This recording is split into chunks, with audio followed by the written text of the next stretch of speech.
Saeed. Thank you. Today I marks finally got whatever it was in my throat out, so hopefully. I'm glad. Hopefully I could You be. could borrow my bottle. I don't know if I'll be any more clear in my answers, but hopefully I won't be choking on them. All right. Well, we'll take it, Krog and all.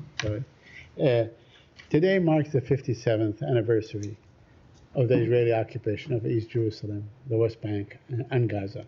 And just to give you some of the things that happened on a daily basis, they blew up 2 homes in Jeroboam. There's a statement by the UN saying that the killing of people in the West Bank is unacceptable, 500 people, and so on and so on and so on. I mean, my question to you, how long must the Palestinians endure? Should they endure another 57 years of occupation? Isn't it time for the United States of America to make good on its so many commitments, so many times over the decades, that this occupation must end? Or maybe you don't feel that this occupation ought to end. So, Saeed, if you look at the work that we have been doing, it is to establish an independent Palestinian state, Right. to answer the Palestinian people's legitimate political aspirations. One of the things you heard the president speak to on Friday when he outlined this ceasefire proposal that is still pending with Hamas, is that we want to resolve the immediate crisis in Gaza. We want to see an end to the death and destruction there. But then we also believe that the acceptance of that proposal could lead us to long-term peace, long-term stability, and of course self-determination for the Palestinian people. Well, looking at what this president has done, or former presidents have done, in terms of, exercising or leveraging the weight and the prestige of the United States on Israel to make good, to stop the settlement. You have not. To end the killing, you have not. I mean, we see this war that has been going on for the past 8 months, which is just a small part of the past 57 years. It has already more than 40,000 Palestinians, maybe more, have been killed. Many of them women and children. The entire Gaza is probably, destroyed, or parts of it is destroyed. The same thing goes on and on every day in the West Bank, which seems to have disappeared from the radar screen. So that is my point. When will we see a real action by the United States of America? So if you want to talk about how we are going to use the influence of the United States and the prestige of the United States, you have seen it over the past few days in working with Egypt and Qatar to negotiate a proposal that Israel put on the table to achieve an immediate ceasefire that we would work to try to turn into long-term lasting peace. And I would note, as I did yesterday when you asked similar questions, and as I did the day before when you asked similar questions, the obstacle to that proposal getting off the ground right now is not Israel, it's not the United States, it's not any of the countries in the region, it is Hamas.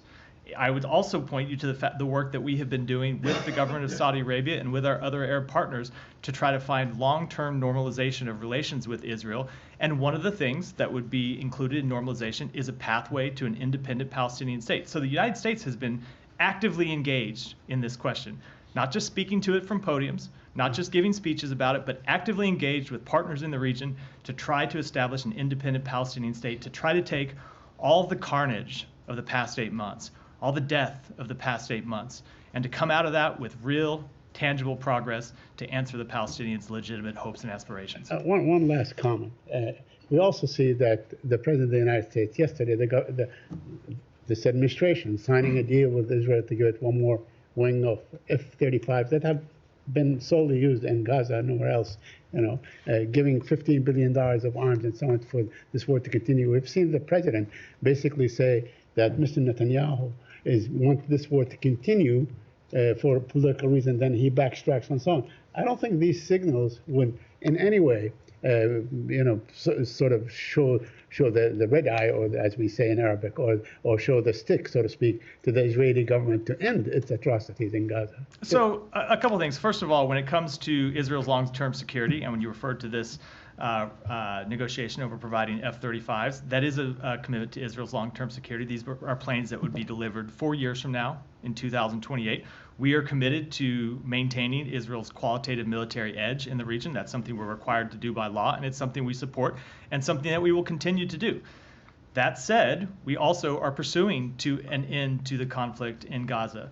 And as I said, despite the premise of your question, it is not Israel that is the roadblock to a ceasefire right now. It is not Israel that is a roadblock to hostages being returned.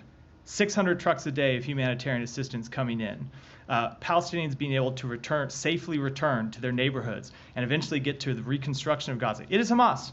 All that is on the table in a proposal that is sitting with Hamas, as it has been sitting with Hamas for 6 days now, and we await their answer.